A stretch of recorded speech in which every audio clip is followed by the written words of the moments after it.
Deaths, kidnappings, rapes, delay in Kenya mission to Haiti leads to fearful toll. 1 Haitian killed every 2 hours. 17 wounded a day. 40 kidnapped a month. And incidents of sexual violence in gang-controlled areas of Haiti are so frequent that the United Nations office in Port-au-Prince can't keep track.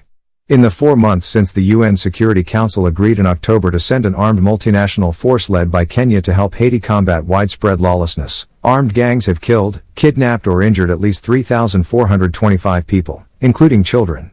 They've also looted and seized control of a women's prison and set fires to homes, aggravating an already worsening humanitarian crisis. The grim statistics highlight the deadly cost of delay in deploying a force to the troubled Caribbean country. The country, says the UN's top human rights advocate, just recorded its most violent month in 2 years after logging more than 1,100 deaths, killings, kidnappings and injuries in January. And the violence continues. 2 kidnapping gangs notorious for abducting motorists and bus passengers for ransom are now blocking aid deliveries by hijacking food and supply trucks. The latest blockade is happening along a national road straddling 2 cities, Carrefour and Gressier, south of the capital. In a country where 44% of the population is already going hungry, the UN's World Food Programme says the brutal violence is pushing up food prices in the south, still recovering from a 2021 earthquake, by almost 25%. Store shelves are increasingly bare and even oxygen for hospitals is hard to find. Gang clashes near the seaport are once more making it impossible to get any supplies through customs. On Sunday there was more bad news, after confirming that nearly 10 acres of sugarcane in one of its fields had been set ablaze by unknown assailants. Rum company Barbancourt announced its foundation was suspending all services to the surrounding community north of the capital. No more free water delivery or healthcare services. Haitians, including school children, are being killed by stray bullets when they are not being deliberately shot or burned to death. The violence is occurring amid armed clashes between rival gangs, and during anti-government protests sweeping through Port-au-Prince and the rural Artibonite, Grand Anse, South, Central Plateau and Northeast regional departments. In the last week, the protests have forced the shutdown of businesses, schools and government agencies and led to the deaths at the hands of police of 5 armed agents with a security brigade attached to the Environmental Ministry. The already dire human rights situation has deteriorated even further, amid unrelenting and expanding gang violence, with disastrous consequences for Haitians, Volker Turk, the UN High Commissioner for Human Rights, said. Every day that passes, more casualties are being recorded. On Friday, Turk issued an urgent warning about the catastrophe that has already forced an estimated 313,000 Haitians from their homes. More than ever, he said, Haiti needs the rapid deployment of the armed multinational security force. His appeal comes amid uncertainty over the fate of a Kenya-led multinational security support mission that's supposed to help stabilize the country. As Turk made his appeal, the death toll and deadly assaults continued to mount as an alliance between 2 previously warring gangs set its sights on controlling the cul-de-sac community north of the capital. The gangs, 400 Maozo and Chen Mekin, began their deadly assault Thursday on residents and businesses, continuing well into the weekend. They killed a lot of people, Robinson Yekeli, 25, said Sunday. Yekeli was at home in Sart, he said, when the automatic gunfire started around 2 p.m. Jumping out of bed, he was only able to grab a backpack. In the scramble, he was separated from his mother. Yesterday, I went back to the house and when I got close they shot someone right in front of me. They killed my neighbor, they burned several cars. They are at my house right now. Yekeli said he spent the night sleeping on the street, with his passport hidden in his socks. He hadn't eaten in days. In addition to taking his home, the gangs now occupy a nearby hotel and other parts of the community where the country's rum Barbancourt factory and other industries are located. I would welcome any force that comes, he said. We can't take it anymore.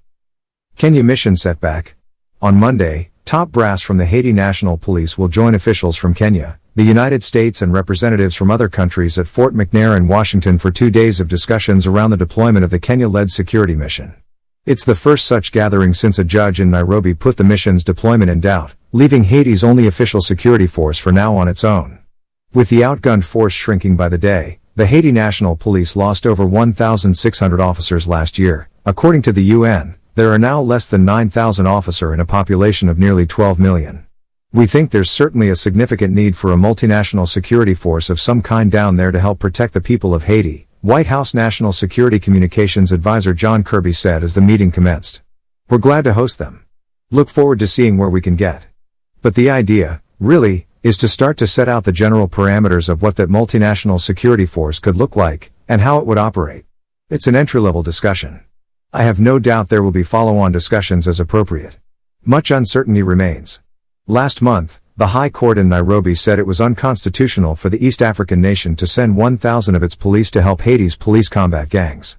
Among the reasons, a judge ruled, was the lack of a police-sharing reciprocal agreement with Haiti. Kenya's government said it is appealing the decision, and President William Ruto said the two countries are working on securing the legal paperwork to address the court's concerns. Still, the lack of a definitive timeline and guarantee of deployment means the deaths keep mounting. Every day of delay means more Haitians are killed, raped and kidnapped, said William O'Neill, the UN's independent human rights expert on Haiti. Untold numbers of people, including children, will die because they could not get food or medical care. They want to make history. In addition to the legal hurdles, the mission faces questions about its funding and composition. The mission is expected to be made up of about 2,500 security officers from Kenya, Jamaica, the Bahamas and other Caribbean and African countries. Some experts have said that size isn't enough to deal with the problem. And some Haitians fear the gangs are getting ready. Every time it's announced that Kenya is coming, the gangs, if they are fighting, calm down. You get the sense that they want to save all of their ammunition for Kenya, to take them on, a community leader in the Cité Soleil shanty town who asked to remain anonymous said. It's like they want to make history by fighting against foreign troops. The gang's brazenness raises an important question: can the international forces make a difference? These are not countries that can help us resolve this, the Cité Soleil leader said. Only the Americans can bring a solution. The politicians, the population, the gangs fear Americans. The U.S. has no plans to join the Kenyan-led mission, despite co-authoring the UN-backed resolution approving the force's deployment. Instead, the Biden administration has pledged $200 million to help pay for the mission. But the administration is facing objections from some Republican lawmakers in Congress, who are skeptical about the mission's goal, timeline and ultimate cost. Of an initial $50 million requested from Congress, only $10 million has been released. A senior Biden administration official said that the latest estimate from the Office of Management and Budget has put the mission's price tag at between $515 million and $600 million for 2 years. But until the operational plans are finalized, we can't really know the precise answer, the official conceded. Other funding questions remain. Even though several countries have said they will help pay for the mission, a United Nations trust fund set up to pay for the force is struggling to attract donors after France made an initial contribution. The French provided $3.23 million and also announced an additional $1 million to provide the Kenyans with French language training ahead of their deployment. During a UN Security Council meeting on Haiti last month, the Russian Federation's representative, Dmitry Polyansky, lamented that the council had not received information members had requested on key questions for the operation, including the rules governing the use of force. The Biden administration official said the key question is how long the international community will stand by and continue letting Haitians suffer. I know it is hard to do something completely new, and this type of mission is a new thing. It's not a traditional peacekeeping operation. It's not funded or managed by the UN Department of Political and Peacekeeping Affairs the way another mission would be, the official said. So bringing something completely new together is hard. But every day that passes, there's tremendous pain and suffering, and I feel that every day we've got to get this moving faster. Compounding the problem, Haiti's political crisis has intensified, culminating last week in 3 days of protests aimed at forcing the ouster of Prime Minister Ariel Henry. Protesters, who accuse the increasingly unpopular Prime Minister of failing to get the violence under control, have barricaded streets, set government property ablaze and clashed with police. Henry had set a goal of February 7, 2024, to hand over power to a newly elected government.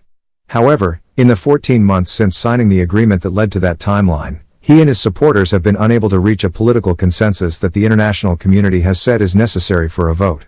Henry, who came to power on the heels of the still unsolved assassination of President Jovenel Moïse in 2021, has managed to hold on. But he still faces a menacing adversary, former rebel leader Guy Philippe. A former police officer, Philippe was repatriated to Haiti by the U.S. in November after serving 6 years in federal prison for a money laundering conspiracy related to drug trafficking. Since his return, he's been traveling the country rallying Haitians in an effort to oust Henry.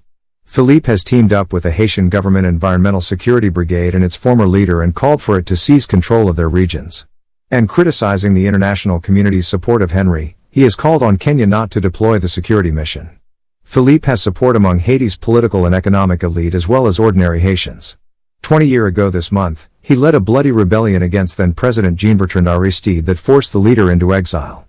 Maybe the return of Guy Philippe can paradoxically boost the political process and encourage political leaders to find a political agreement, said a Western official who is keeping an eye on Philippe's role in the ongoing political instability and gang violence. The international community continues to stress the need for Haitians to come together and forge a political agreement that would allow for elections. The deployment of a multinational mission, they stress, is not designed to keep Henry in power, but to create the security necessary to hold a vote.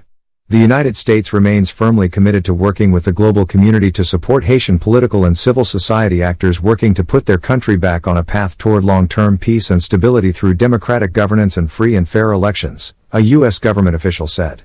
But the deployment of the international force is crucial, U.S. officials stress. This is vital to address a human rights crisis, a security crisis, a democracy crisis in our region, said a Biden official. If the international community does not meet the commitment that the Security Council laid out in October, you're condemning the Haitian people to tremendous suffering. This story was originally published February 12, 2024, 11:11 a.m.